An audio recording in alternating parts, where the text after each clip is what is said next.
The LIS 601 podcast is brought to you by the University of Wisconsin-Madison. Become a Badger by applying online now for the fall semester of 2022. This is the LIS, the 601 podcast. I'm Eliza, your podcast host, and I'm here with Diana today. Diana is a student at UW-Madison in the graduate program for Library and Information Studies. I'll be asking her some questions to help our undergraduate students learn more about information careers and how to prepare for them. Hi, Diana. Thank you for helping us talk about information careers today. How are you doing? I'm doing well, thank you, and thanks for having me on your show. Oh, I'm so glad to hear. Okay, so let's jump into the first question. I wanted to ask you today kind of what is a information professional for those who don't know, and what type of careers are available in the field? Well, an information professional is someone who applies their specialized knowledge about information and information technology. So, to get the correct information from the correct source for patrons in a form that can be conveniently used by the patron.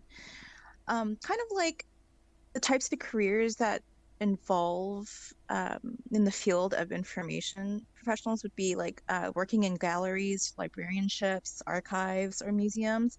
This is what we call GLAM. Oh, that's awesome. I love that. GLAM. So, from my understanding, it seems that there's a lot of different areas you can work in the library field. What are some of the environments that can be found in the library field? I think that's a great question, Eliza. So, different types of environments would be like an academic library here at UW-Madison, for example, where one can find careers as, subject librarians, for example, in like the social sciences, humanities, health sciences, law libraries, things like that, or places like that. And metadata librarians who focus on the creation and maintenance of data about data, often in a library catalog. There's also digital librarians who organize and preserve digital information in a library. Technical services includes cataloging, collection development, and maintenance.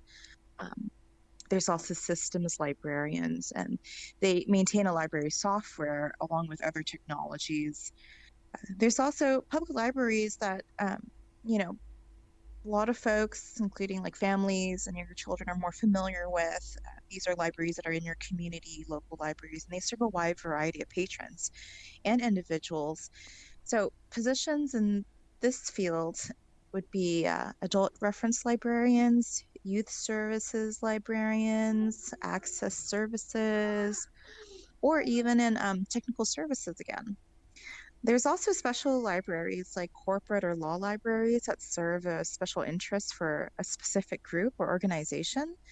And they'll have librarians specializing in fields like corporate business and structure, music, or law or health.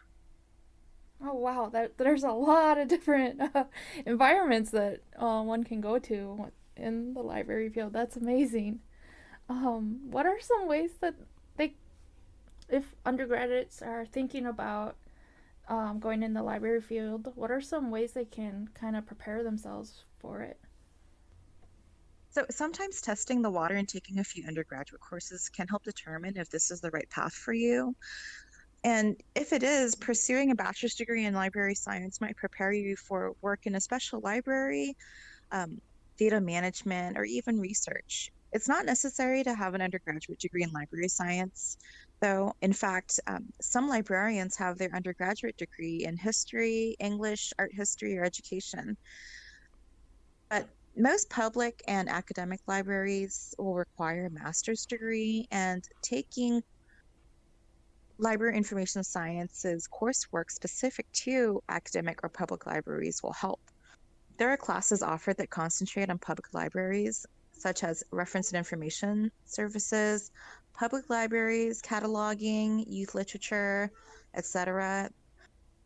But working as a library assistant in an academic library can help you gain hands-on experience while Customer service work, volunteer or paid work will help condition you to deal with many different patrons that might walk into your public library, for example. So, for those pursuing a career in special libraries, a second master's in a related field can help, like a Juris Doctor for law librarianship, a master's of music for music librarianship, or even a master's in history of medicine for health and medicine libraries is always helpful. Otherwise, coursework related to a specialized field or even a practicum in a library will help prepare you in a special library or even other kinds of libraries. Wow, that's amazing. This is such good information. Thank you so much. So, you also mentioned archives as an information career. Are there different types of careers in archives as well? Oh, yeah, definitely. So in archives, one can work as an archivist, um, and they service the public sometimes. So they will often do like preparation for that as an intern.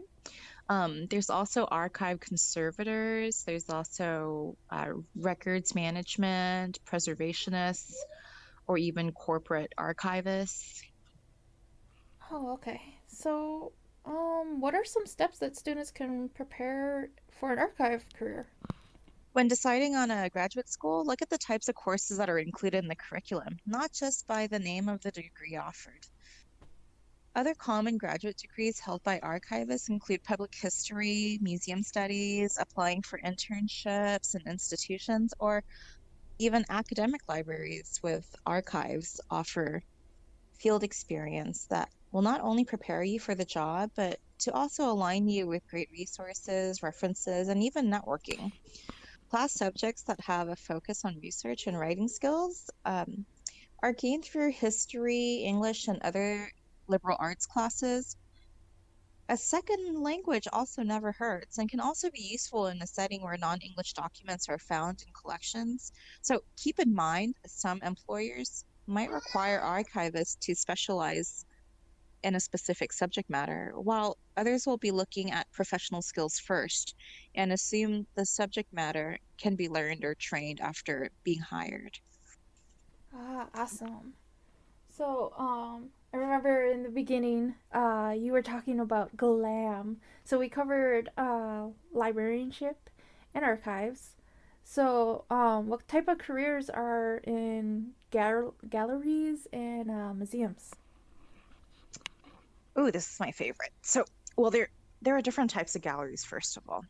And here are some examples. Like you can work in a corporate gallery run with a business model.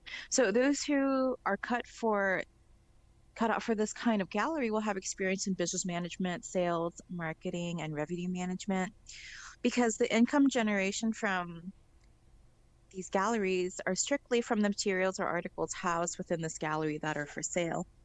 There's also blue chip galleries, and they are what are known as high-end galleries and will house works from established artists or have works of art that contain historical importance.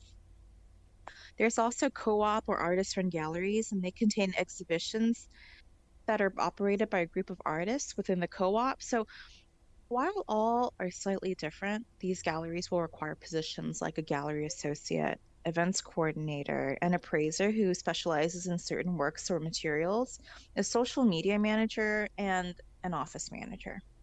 Oh, wow, that's exciting stuff. So, what are some ways to prepare for some of the non traditional careers as informational professionals, such as data and information management field? Well, I would recommend pursuing a bachelor's of science in mathematics, statistics, information management, or computer science. You know, information professionals in this field need to have a strong sense of statistics and how to tell a story with those statistics. Um, especially in a world where so much data is gathered, information professionals like data research librarians, digital asset managers, and data analysts, they organize and analyze data to make strategic business decisions. So communication and leadership skills are just as important as math and data and information management. Coding is also a very strong suit and a beneficial skill set to have, especially for those with knowledge in R, Python, and SQL. Ah, okay. That's awesome. So we got one more question for you. As you're starting your own journey as an informational professional, what are some future tips for students that are deciding to attend the iSchool at UW-Madison? Well, personally, and this is also based on my own journey, I believe it is extremely helpful to draft a checklist to decide if this program is the correct one for you because there's so many out there. First, I would make sure that you have your bachelor's or will have one by the time you will be applying. And then make sure that your GPA is in good standing and that it meets the iSchool's admission requirements. I would also look into what concentrations are offered and if they appeal to you. Also, reading the biographies of the faculty would help because that'll show what kind of expertise they are able to offer. Then look into the benefits of the iSchool and what they have to offer and see if it fulfills your expectations. I would also recommend looking into financial aspects like costs per semester, financial aid, scholarships, and jobs through the school, and even advise you to reach out to the program coordinator who can give you more information and insight on the program itself. I think that these tips will definitely help you or, a future student to see if the iSchool is a good fit for you. Ah, thank you so much for your time today, Diana. You covered so much information for our students, and I'm really hoping that this podcast will help them with their own journey. Oh, yeah, definitely for sure. Not a problem. Always a pleasure. And thank you so much for having me.